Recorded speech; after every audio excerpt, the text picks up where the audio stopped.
los recursos. Dice Testimonios para la Iglesia, tomo 5, página 148, en inglés.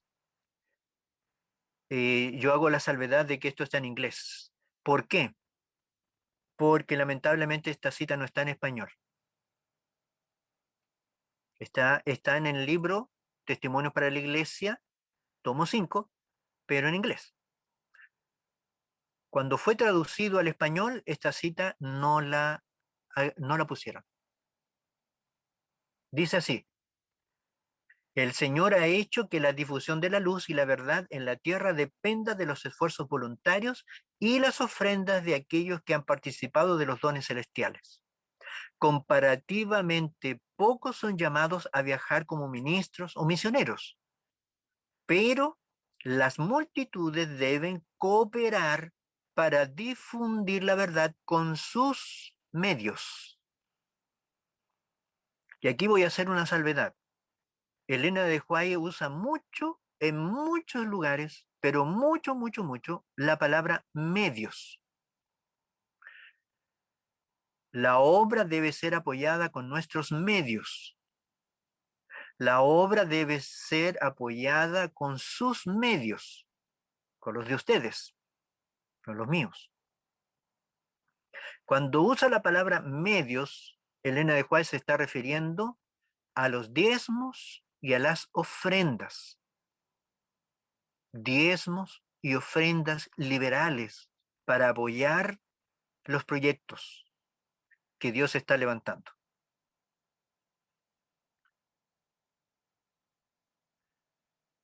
Y cuando se refiere a las multitudes, esta cita se está refiriendo a los hermanos de la iglesia, a los siervos de Dios, a los que aman a Dios y aman la obra de Dios.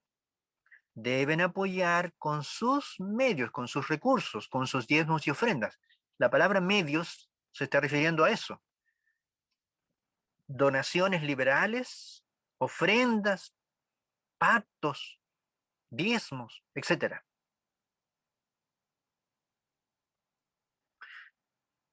El Ministerio Médico, en inglés, página 308 y 309.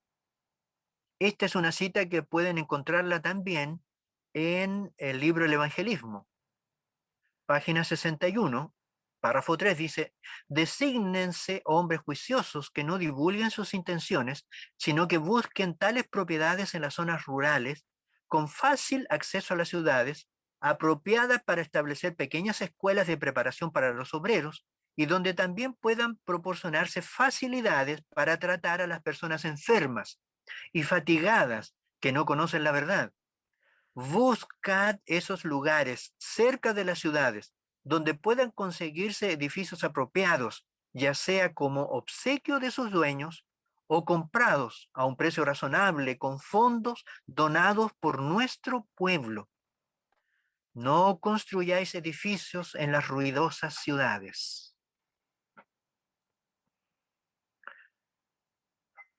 Yo voy a cambiar un poco la frase. Dice así: buscad esos lugares cerca de las ciudades donde puedan conseguirse edificios apropiados, ya sea como obsequio de sus dueños o comprados a un precio razonable con fondos donados por la Unión Ecuatoriana. ¿Dice así? No, no dice así. Dice con fondos donados por nuestro pueblo. ¿Lo captaron? ¿Vamos a ir a la asociación a pedirle el dinero? No. De hecho, no nos van a dar el dinero.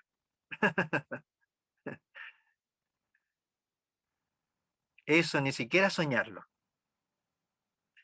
Es con nuestros propios recursos, donados por el pueblo de Dios.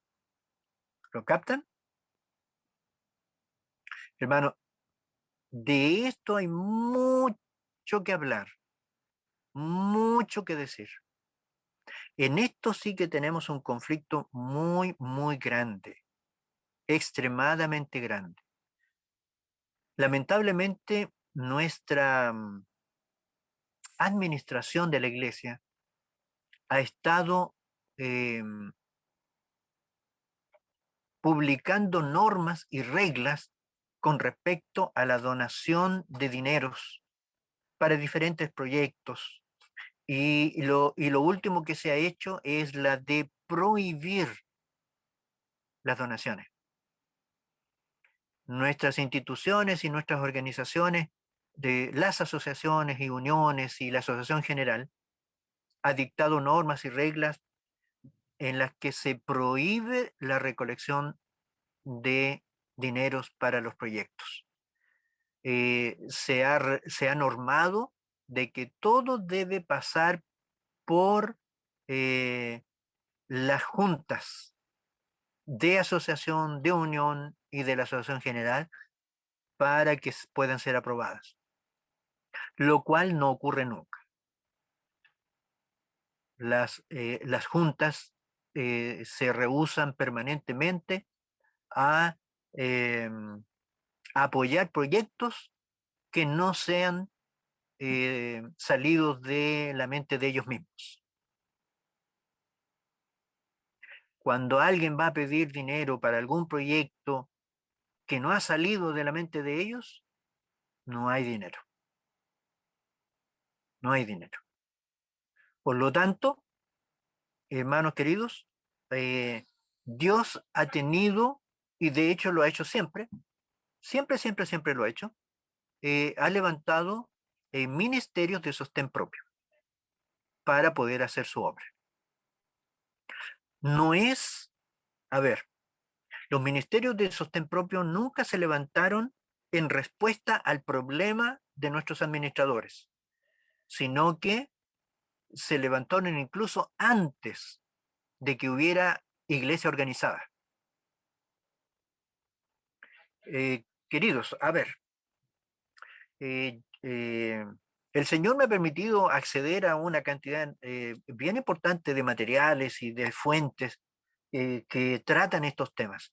Eh, Esto, hermanos, de los diezmos y las ofrendas y de los ministerios independientes y de la organización, es algo que venimos estudiando hace muchos años, muchos años. Estamos hablando fácilmente de unos 12 años. Le hemos dado vuelta muchísimo a estas cosas. Y, y sin temor a equivocarme, creo que ya conocemos bien cómo debe funcionar esto. Hay un libro que yo lo voy a colocar también a disposición de ustedes, que se llama Diezmos y ofrendas, sus usos, sus usos correctos. Este es un libro que fue escrito por dos pastores adventistas, administradores de la iglesia. No estamos hablando de personas que son ajenas a la iglesia, no. Son dos hermanos gemelos, los pastores Standish, Colin y Russell Standish. Ellos fueron directores de asociación, presidentes de unión. De hecho, ellos fueron enviados en muchas ocasiones a dirigir la obra en África, en Asia, etcétera. Así que son pastores de mucha experiencia. Y ellos escribieron un libro, que es el que estoy comentándoles, que tiene que ver en relación con esto. Y la investigación que ellos hicieron, que tomó hartos años, la plasmaron en este libro que orienta muchísimo con respecto a cómo es esto. Hermanos, queridos, eh, ejemplos tenemos de sobra. Ejemplos tenemos de sobra. Empezando por nuestro propio Señor Jesucristo. El Señor Jesucristo inició su propio ministerio independiente. ¿Existía la obra organizada en ese momento, en la época del Señor Jesucristo? Sí, claro que sí. Estaba todo el sistema del santuario.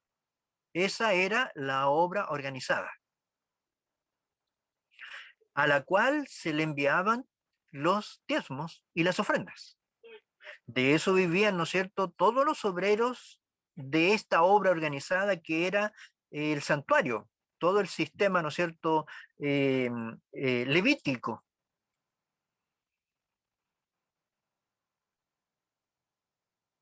Pero cuando el Señor inició su ministerio, no fue a pedir recursos al santuario. No se los habrían dado jamás, para empezar. Si el Señor Jesucristo hubiera pedido y hubiera ido a pedir recursos allí al santuario para hacer su ministerio, no se lo habrían entregado jamás. La primera razón es porque él no era levita. Acuérdense que el Señor Jesucristo era descendiente de la tribu de Judá. Por lo tanto, no tenía ningún derecho a los diezmos y las ofrendas que eran entregados en el santuario. Ningún derecho. Así que el Señor Jesucristo tuvo que iniciar un ministerio completamente independiente. Independiente. Queridos hermanos, la pregunta es entonces, ¿de dónde sacaba el Señor Jesucristo dinero para llevar adelante su ministerio? Porque, queridos hermanos, miren, no existe ningún ministerio de ningún tipo, ni profeta, ni levita, ni ministro del Señor, que pueda vivir sin recursos. No sé si me captan esto. Todos, sin excepción, necesitaron recursos venidos de alguna parte para solventar los gastos de su ministerio. Y en el caso de nuestro Señor Jesucristo, no fue la excepción. Él necesitó en muchas ocasiones recursos. Incluso la Sagrada Escritura nos dice que el Señor Jesucristo tenía una tesorería propia. Esa tesorería estaba en manos de Judas. Él era el que andaba con la bolsa del dinero. ¿Se acuerdan de eso, no? Y les voy a contar que en muchas ocasiones esa bolsa de dinero eh, ya estaba bien gorda. Al Señor Jesucristo no les faltó dinero, nunca. Miren, voy a mencionarles lo que dice el Evangelio según San Lucas, capítulo 8, si quieren anotarlo allí. Evangelio según San Lucas, capítulo 8, versículos 1 al 3. Dice allí, aconteció después que Jesús iba por todas las ciudades y aldeas, predicando y anunciando el Evangelio del camino de Dios, y los 12 iban con él. Y algunas mujeres que habían sido sanadas de espíritus malos y de enfermedades. María, que se llamaba Magdalena, de la que habían salido 7 demonios. Estaba también Juana, mujer de Chuza, intendente de Herodes, y Susana, y otras muchas que le servían de sus propios bienes. ¿Captaron? Así que ¿de dónde sacaba el Señor Jesucristo los recursos? Los sacaba de las donaciones liberales que entregaban a su ministerio los que lo seguían. En este caso se mencionan, ¿no es cierto?, mujeres que estaban allí, ¿no es cierto?, y apoyaban el ministerio del Señor Jesús y lo apoyaban con sus propios bienes. Y algunas de ellas tenían bastantes recursos, como por ejemplo Juana, que era mujer del intendente de Herodes. Era una mujer con muchos recursos. Y ella liberalmente entregaba sus recursos para el ministerio del Señor Jesús. Hermanos, piénsenlo. A mí me tomó, la verdad es que a mí me tomó un tiempo irme dando cuenta. Pero aquí en este momento hay varias mujeres que me están escuchando. Ahora, mujeres, piensen en esto. ¿De dónde sacaba el Señor Jesucristo jabón para lavar su ropa? ¿Habían pensado alguna vez en eso? El Señor Jesucristo nunca andaba con la ropa sucia. El Señor Jesucristo andaba con su ropa limpia porque debía ser ejemplo. Él andaba con su túnica limpiecita. No era ningún cochino. ¿De dónde sacaban recursos para poder lavar la ropa? ¿De dónde sacaban recursos para comer todos los días? Los milagros el Señor los hacía de vez en cuando, pero no todos los días. Y no solamente andaba él, sino que andaban los 12 con él. Así que había que tener recursos. Se dice, hagan memoria, se dice en el relato que un día el Señor Jesús iba cruzando por los territorios de Samaria y llegaron a las cercanías de una ciudad llamada Sicar.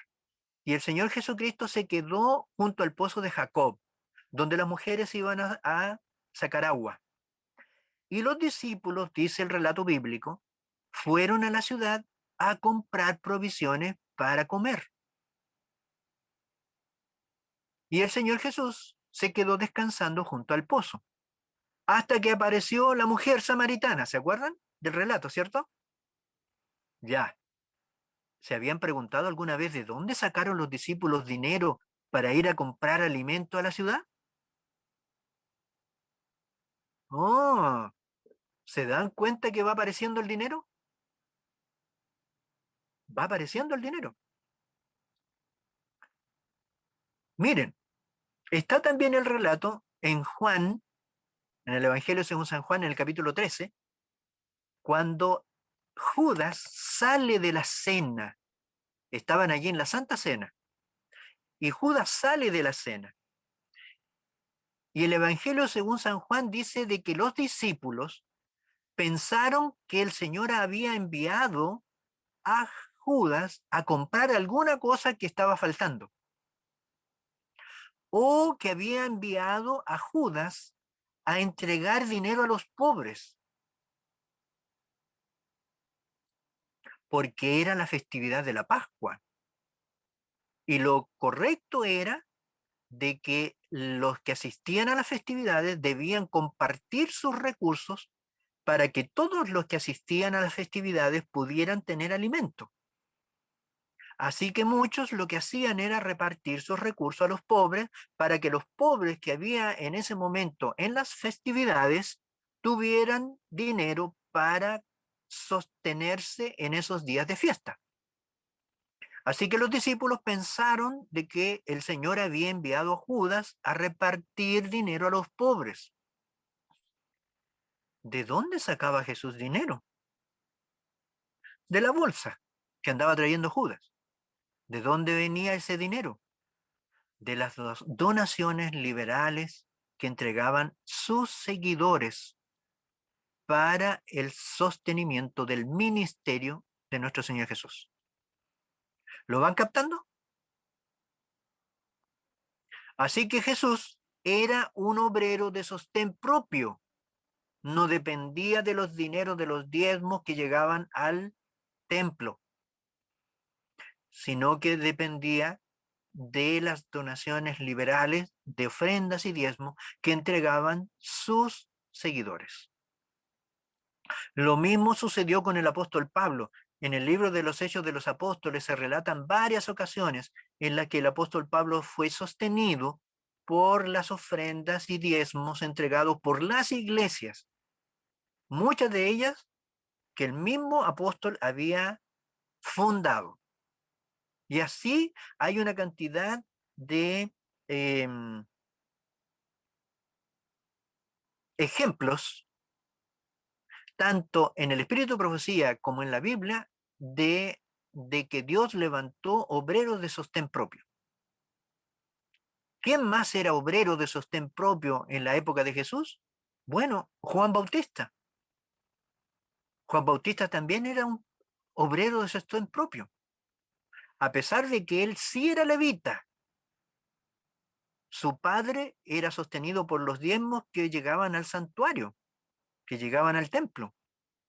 Pero él, Juan Bautista, fue llamado a integrarse a los ministerios de sostén propio, porque si no, no habría podido hacer las denuncias que Juan Bautista comenzó a hacer cuando inició su ministerio.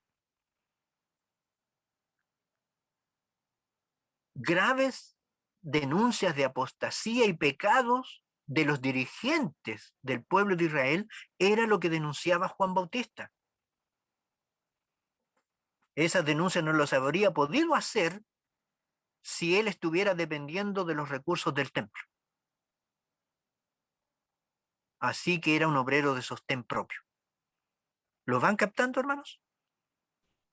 Así que en la obra de Dios existen dos clases de ministerios. El ministerio organizado, que es nuestra iglesia, nuestros administradores, y existe también los ministerios de sostén propio.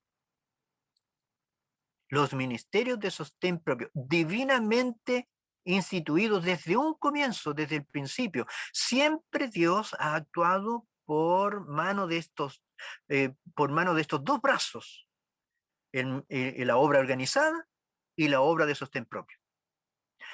Y ambos están en su derecho a ser sostenidos por los diezmos y ofrendas donados por nuestro propio pueblo. Ahora, hay otro concepto que es fundamental que nosotros debemos entender en esto. Los diezmos y las ofrendas se desprende de lo que estamos mencionando ahora. Los diezmos y las ofrendas no pertenecen a la obra organizada, no pertenecen a los administradores de nuestra iglesia, tampoco pertenecen a los ministros de sostén propio. ¿A quién pertenecen los diezmos y las ofrendas? Pertenecen a Dios. A Él pertenecen. Nosotros cuando entregamos nuestros diezmos, devolvemos nuestros diezmos y nuestras ofrendas, se los estamos devolviendo a Dios, porque a Él le pertenecen.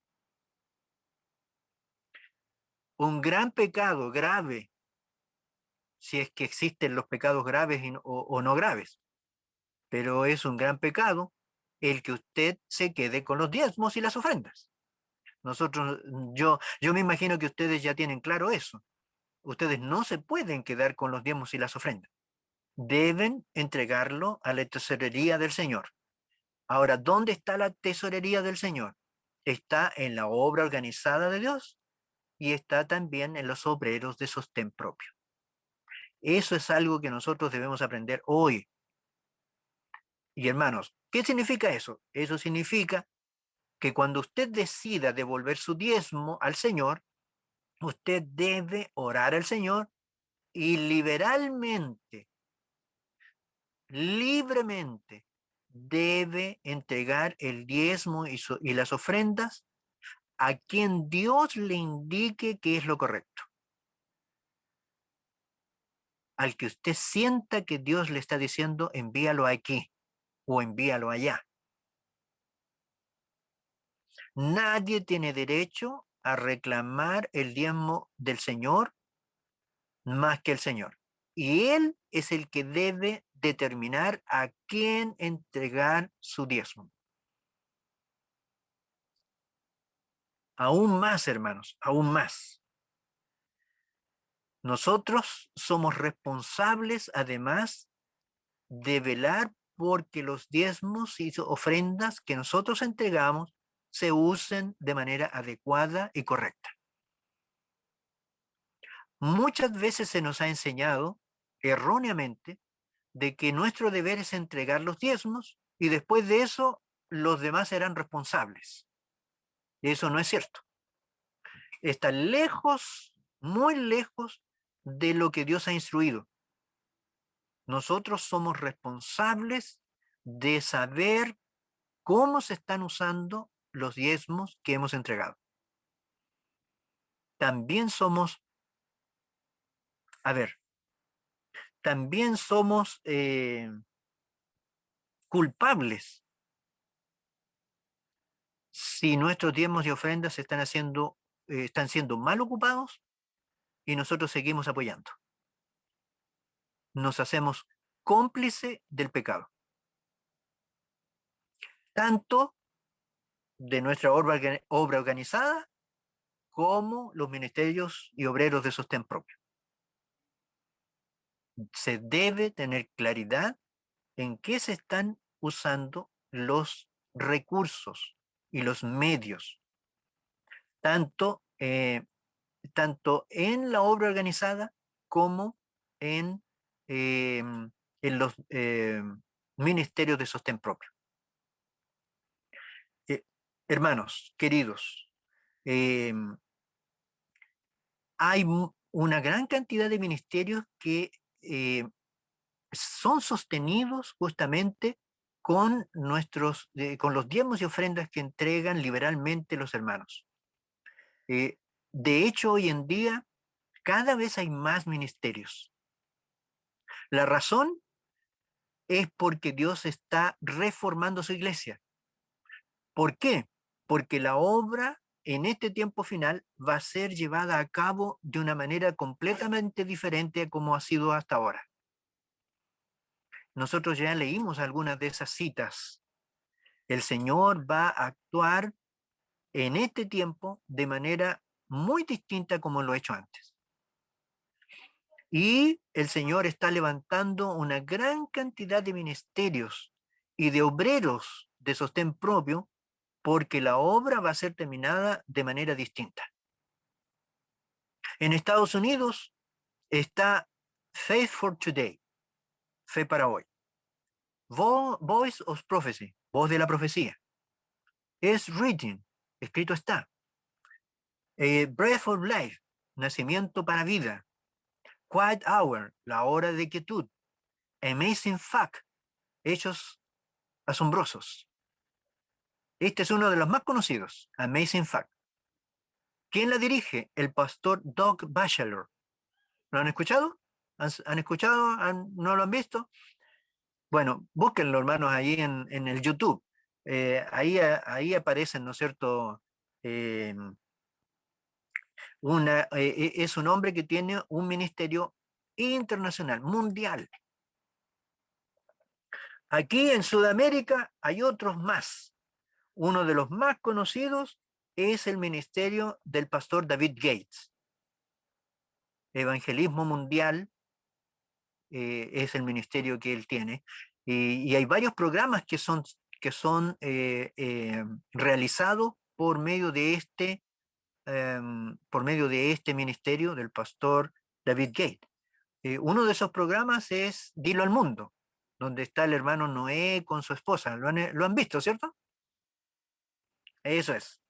Esos son ministerios, son programas hechos por el ministerio del pastor David Gates, que lo tenemos, ¿no es cierto?, aquí en Sudamérica. En este momento ellos se trasladaron hacia el campo, eh, porque ya, ¿no es cierto?, tomaron la decisión de trasladarse al campo. eh, Ellos y sus familias y todas las instalaciones fueron trasladadas hacia la montaña, allí en un lugar, ay, ¿cómo es que se llama? En Bolivia. Ellos están establecidos en el país de Bolivia. No me acuerdo, tiene un nombre bien especial el lugar, es un nombre raro. No me acuerdo bien en este momento cómo se llama el lugar donde ahora se están estableciendo. Algo ¿Por así qué? como Zapataca. Sí, algo así, exacto. Como Zapataca. Justamente. Sí, es un nombre parecido a eso. Allí en Bolivia. Samaipata. Sí, eso. Somaipata, algo así. Así que, hermanos, son ministerios de sostén propio con obreros evangélicos. Ahí está eso, Samaipata. Ahí me lo pusieron los hermanos en el chat. Eh, que están sostenidos por diezmos y ofrendas. Y hermanos, y nosotros tenemos la libertad para apoyar cualquier proyecto que el Señor nos ponga en la mente y podemos apoyar. Incluso hay hermanos que han aprendido acerca de esto y ellos han dividido su diezmo. Y toman su diezmo y lo dividen en 3, 4 partes y lo distribuyen a diferentes ministerios. Porque también se puede hacer perfectamente eso. Si lo único que usted no puede hacer es quedarse con esos dineros. Esos son dineros que le pertenecen al Señor y hay que devolverlos al Señor. ¿Cómo lo puede hacer? De esa manera. Puede entregarlo a la obra organizada de Dios, a la iglesia adventista y a la asociación, ¿no es cierto? O libremente usted puede decidir dividirlo, partirlo, y un poco para allá, un poco para acá, o enviarlo completamente a algún ministerio. Eso lo decide usted con Dios libremente. Esto es algo que nosotros, hermanos, debemos aprender ahora ya con respecto a los recursos, a los medios que Dios ha puesto a nuestro alcance. Hermano, todo esto está escrito en este libro que yo les estoy comentando de los pastores Standish. Yo lo voy a colocar este libro en el chat de, de los padres de la verdadera educación aquí en Chile para que lo puedan descargar y lo puedan conocer, lo puedan leer. Hay una cantidad de información impresionante, fantástica en este libro, que nos va a aclarar mucho, mucho lo que tiene que ver con estos asuntos. ¿Ok? Muy bien. Les cuento. Uno de esos obreros de sostén propio es este servidor. Yo no lo había querido mencionar hasta ahora, no lo había mencionado nunca, es la primera vez que lo menciono. Yo estudié teología, soy licenciado en teología, titulado de la Universidad Adventista de Chillán, en Chile, y soy además quiropráctico. Mi, mi, mi oficio con el cual me sostengo, además, es el oficio de quiropráctico, así que trabajo en el área de la salud. Soy anciano de iglesia ordenado hace muchísimos años y el Señor me ha permitido participar en todas las ceremonias y ritos que nosotros tenemos como iglesia. El Señor me ha permitido incluso tener el privilegio de bautizar, etc.